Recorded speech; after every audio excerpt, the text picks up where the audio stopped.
morning, welcome to the next part of Arsenic for Tea. We're on part 4, chapter 6. I climbed the back stairs to the nursery. I'd got into the habit of using them now, with a sick feeling in my stomach and a very leaden feeling in my feet. I didn't want to see Daisy, and I knew that she didn't want to see me. What if she never wanted to speak to me again?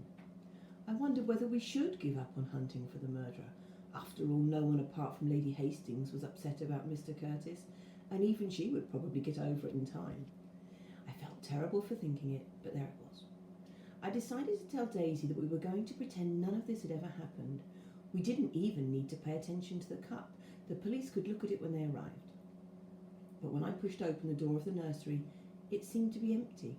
I stared about in astonishment. Where had Daisy gone? Then I heard a little rustling noise from under her bed. I got down on hands and knees and crawled cautiously forward and saw a white sock kicking against the metal bed frame. It was attached to a small ankle, and that was attached to a slim scratched leg, and above that was Daisy's woolen skirt. "Watch her," I whispered. Very carefully, I put out a hand to tap Daisy's knee, and she turned her head and looked at me. Her gold was all dimmed, and there were snaky dust tracks down her cheeks. At that moment, she did not look like my Daisy Wells at all. "Go away," she said. "I won't," I said. "Don't try to make me." "What happened downstairs just now?" asked Daisy. "No, for all you care, you can solve the rotten case. For all I care, you can solve the rotten case on your own. Since you're such a good detective, you won't be needing me anyway." "You're a good detective too," I said loyally. "Honestly, Hazel, don't be so nice." She pushed herself up onto her elbows and screwed up her face in despair. "Why can't everything be neat and simple and right?" "I don't know," I said. "It always is in books," said Daisy. "That's what upsets me. Somehow you don't expect real life. It might not be him." "Hazel, I need to buck up and face the facts," she said bitterly. "Oh, I could kill Mr. Curtis all over again for upsetting me like us all like this. What was that crash, by the way?" "The missing teacup. Hetty's found it. It's back in the kitchens. Someone put it in with the washing up among lots of other cups."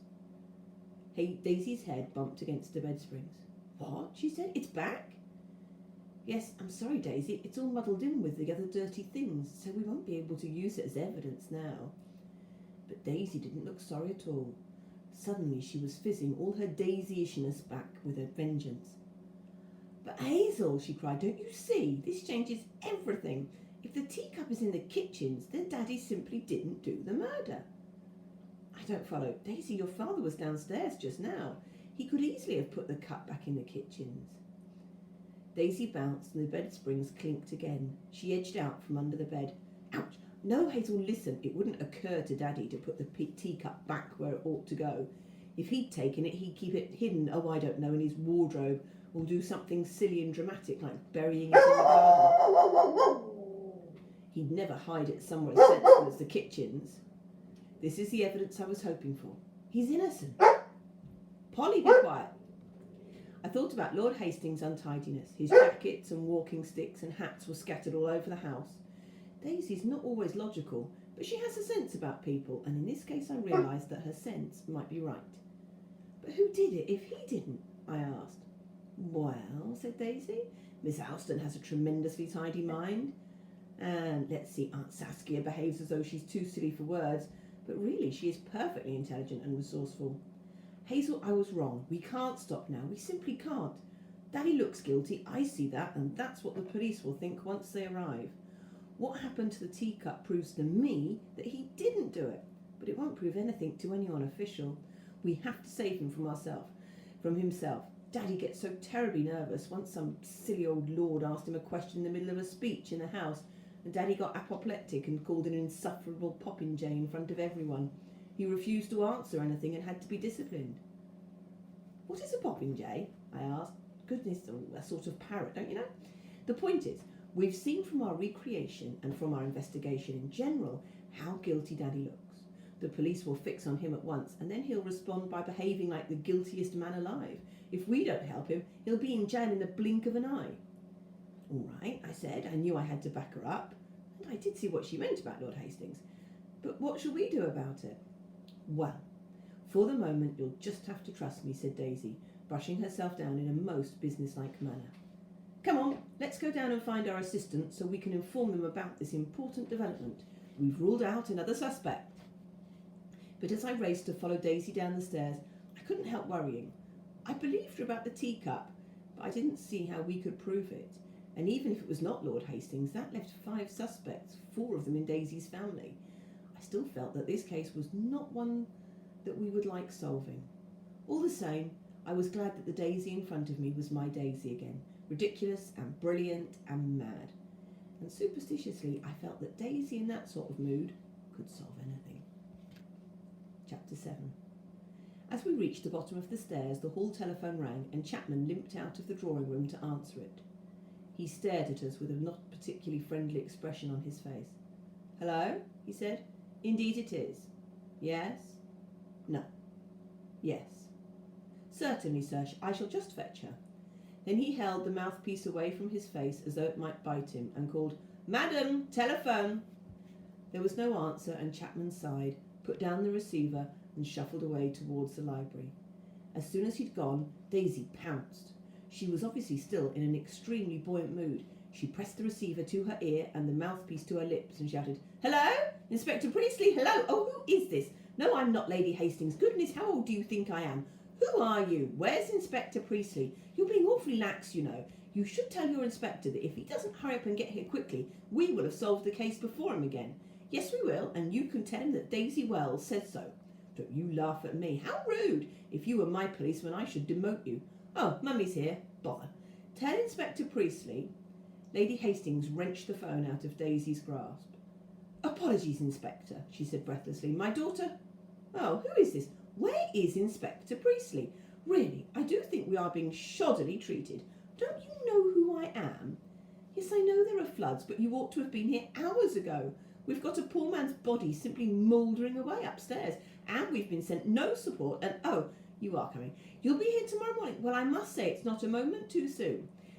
Well, if there were to be another murder, I tell you, we are all in the most terrible danger. Yes, no, certainly not. Yes, oh, all right then, goodbye. She put down the phone with a clatter and sighed dramatically. She had an audience, and not just the two of us either.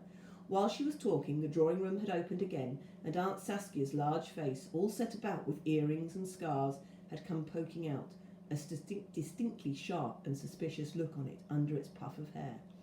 Behind her were Miss Alston and Uncle Felix. Together again, I thought. And out of the library came Bertie, with Lord Hastings and Stephen behind him. All our suspects, in fact, were there, and they had heard Lady Hastings' conversation.